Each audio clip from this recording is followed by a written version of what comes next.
Então não tente agradar as pessoas na igreja. Tem que respeitar isso. Isso a gente tem que fazer. O respeito tem que existir. Sim. A compreensão. O diálogo.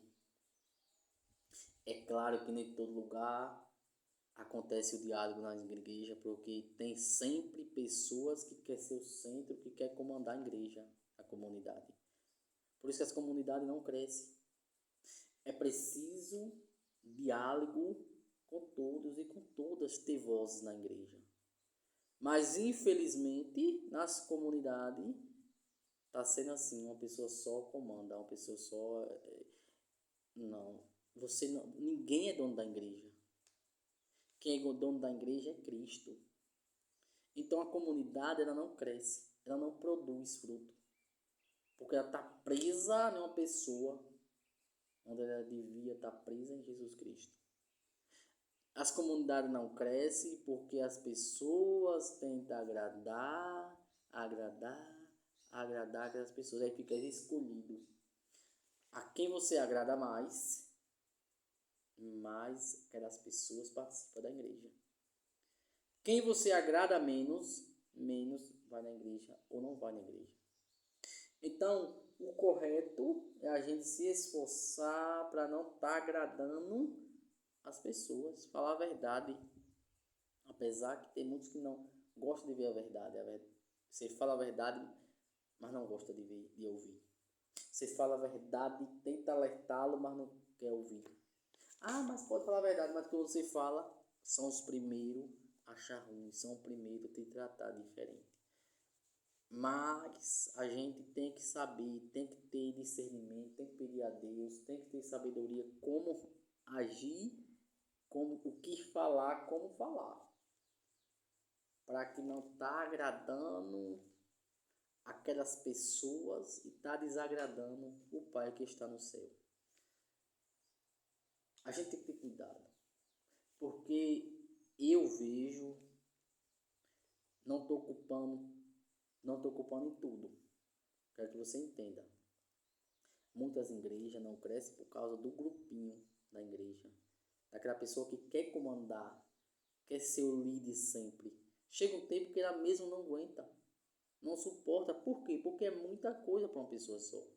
Então, quando aquela pessoa que está de frente faz com que a comunidade inteira se reúna e entenda, compreenda que unidos vai longe. Cada mais tem mais gente celebrando, tem mais gente participando, vai mais longe a comunidade, converte mais pessoas.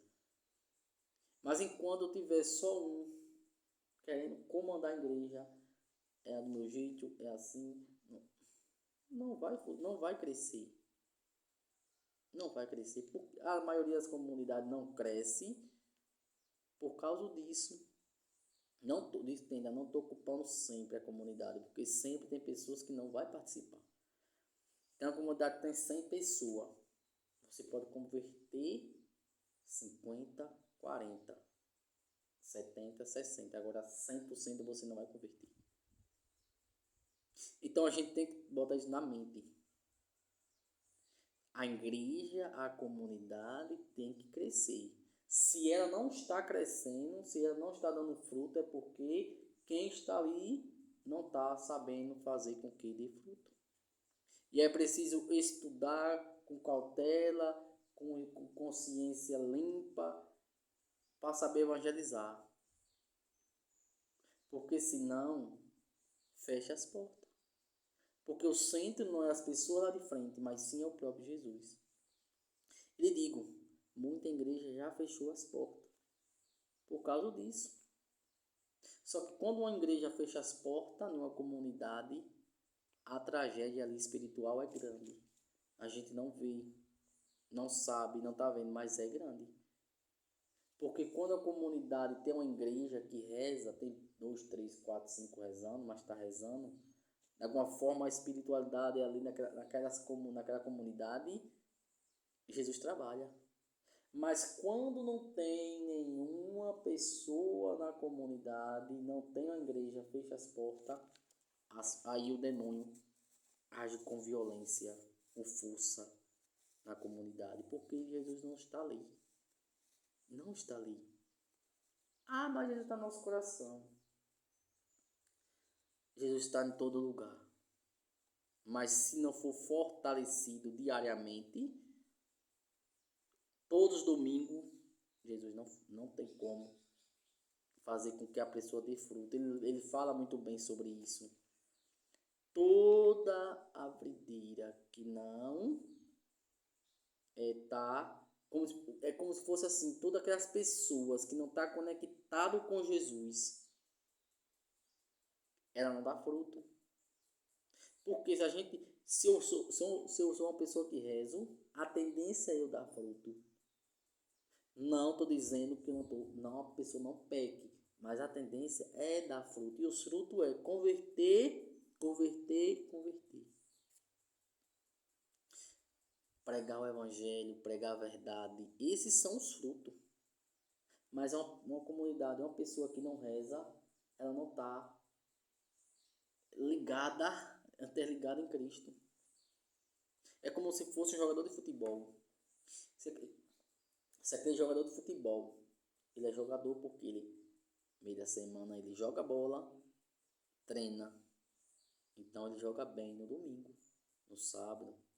Ele tá sempre ali treinando, meio da semana, estudando sobre aquilo. Então ele fica forte no futebol porque ele tem visão no futebol, porque ele estuda, ele pesquisa, ele trabalha fazendo exercício do futebol, ele treina no futebol. A mesma coisa é a gente espiritualmente. A gente somos cristãos, mas se a gente não estiver rezando, não estiver lendo Bíblia todos os dias, pesquisando, se aprofundando, rezando na comunidade, a gente não vai ter sabedoria, não vai ter discernimento, não vai ter raiz profunda na rocha. A gente não vai estar conectado, nós somos, eu não sei dizer, lembro bem se é a videira, Jesus é a videira, nós somos ramos. Então, se você está conectado no ramo, na videira, você vai dar fruto, porque você é o ramo. A videira é Jesus. Se você é uma pessoa de oração, se você é uma pessoa comunga, se você é uma pessoa que reza todos os dias, se você lê a Bíblia todos os dias, você está conectado na videira. Ah, eu pequei, eu peco, pecado mortal, veniais. Isso acontece, meu filho, minha filha, porque nós somos todos iguais, pecadores. Mas a tendência é você dar fruto, porque você vai ter uma visão espiritual muito grande e profunda. Por quê? Porque você está conectado na videira. Então por isso que Jesus corta aquela árvore que não dá fruto, aqueles ramos que não dá fruto. A mesma coisa. Ou a gente se aprofunda na fé, porque tem gente muito mimizenta, muito mimada na fé. Por causa que não reza todos os dias, não lê Bíblia todos os dias, pega uma Bíblia de vez em quando. Às vezes nem Bíblia pega. Eu digo isso porque eu já fui isso. Então hoje tem uma diferença muito grande na minha vida, porque a diferença está aí. Quando a gente pega a Bíblia todos os dias, lê, medita, e quando você não lê, não medita, quando você reza, então estou dizendo para você o segredo da vida cristã. É ler a Bíblia e rezar todos os dias. Não tem essa de amanhã, depois não, é todos os dias. Você tem que ler um pouco, não é obrigado a você ler muito, mas é um pouco.